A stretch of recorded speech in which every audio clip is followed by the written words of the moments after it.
বন্ধ করো না। হ্যাঁ প্লিজ চোখটা বন্ধ করো। কেন কি রেখেছে? তোমাকে একটা সারপ্রাইজ দেব। কি সারপ্রাইজ দিবি? আমি বলবো না। কেন বল না, চোখ বন্ধ করতে হবে? হ্যাঁ, কাল তোমার আজকে হ্যাপি বার্থডে। আজকে আমার হ্যাপি বার্থডে নয়, কালকে আমার হ্যাপি বার্থডে। কাল হ্যাপি বার্থডে, কিন্তু আজকে গিফটটা দিয়ে দেবো। আজকে অ্যাডভান্স গিফট পেয়ে যাবো আমি। হ্যাঁ, কারণ কালকে আমি থাকবো না, কালকে আমি স্কুলে যাবো। এটা চোখ বন্ধ করতে হবে? হ্যাঁ, কথা ঠিক আছে। চোখ বন্ধ করছি। চলো গাইস, পিছনে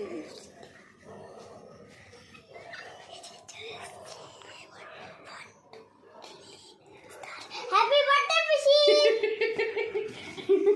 এদিকে এদিকে ঘুরে না, দাদা এদিকে ঘুরে না। এটা কি? শাড়ি তো মনে হচ্ছে। বাহ, এটা কে কিনেছে? আমি মাকে বলে দিয়েছি কিনতে, কারণ আমার কাছে টাকা নেই। ও লাগবে বলো, কি সুন্দর হয়েছে শাড়িটা। Thank you. ওয়েলকাম। এদিকে